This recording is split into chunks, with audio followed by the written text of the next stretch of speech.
नमस्कार बच्चों, आज हम कक्षा 8 के गणित विषय के अध्याय 4 आंकड़ों का प्रबंधन या डेटा मैनेजमेंट का अध्ययन करेंगे, जिसके सीखने के प्रतिफल हैं आंकड़ों को एकत्रित करने की क्षमता का विकास, आंकड़ों को चित्रात्मक एवं सारणीबद्ध रूप से प्रस्तुत कर पाना और दैनिक जीवन में उपयोग आने वाले आंकड़ों का संयोजन करना।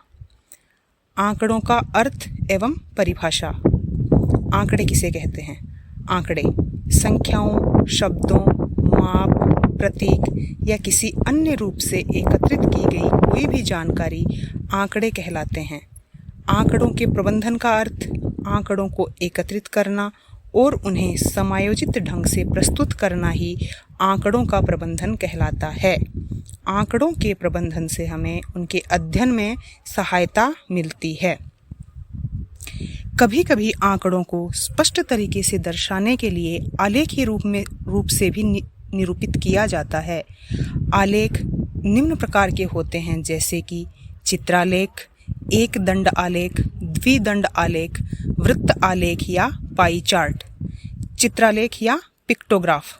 चित्रालेख एक ऐसा तरीका है जिसमें आंकड़ों को चित्रों या प्रतीक के जरिए दिखाया जाता है। हर चित्र या प्रतीक एक निश्चित संख्या को दर्शाता है।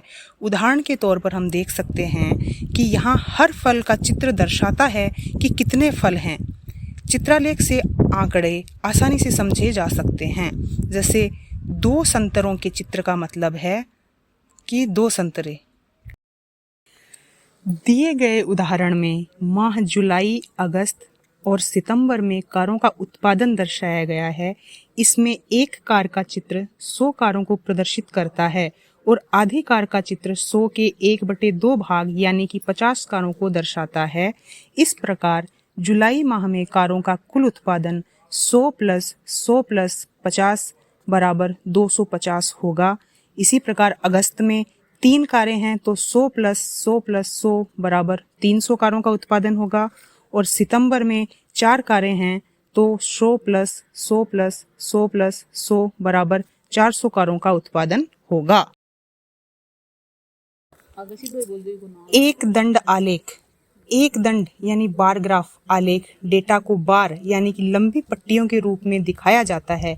यह विभिन्न श्रेणियों के बीच तुलना करने में मदद करता है, जहां हर बार की लंबाई उस श्रेणी के मान को दर्शाती है। द्विदंड आलेख।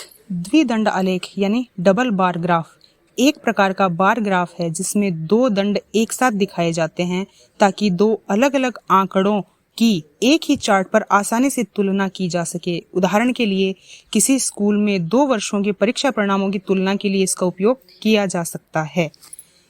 दिए गए उदाहरण में 2 विभिन्न शैक्षिक वर्षों में विद्यार्थियों द्वारा प्राप्त अंकों का तुलनात्मक विवरण प्रदर्शित किया गया है। वृत्त आलेख या पाई चार्ट। वृत्त आलेख या पाई चार्ट एक गोल आरेख होता है जिसमें डेटा को अलग अलग हिस्सों या खंडों में बांटा जाता है। हर खंड किसी डेटा के हिस्से का प्रतिशत दिखाता है, जिससे हम समझ सकते हैं कि कुल डेटा में उस हिस्से का योगदान कितना है।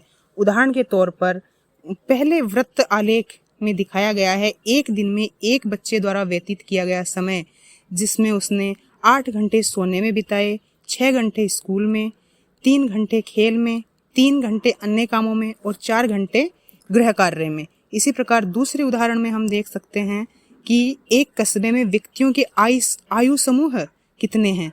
0 से 14 वर्ष की संख्या है 30,000, 15 से 60 वर्ष के 50,000 और 60 वर्ष या उससे अधिक हैं 20,000। बच्चों, आपके अभ्यास के लिए यहाँ कुछ आंकड़े दिए गए हैं। इन्हें आप आलेखीय रूप से निरूपित करने का प्रयास करें। धन्यवाद।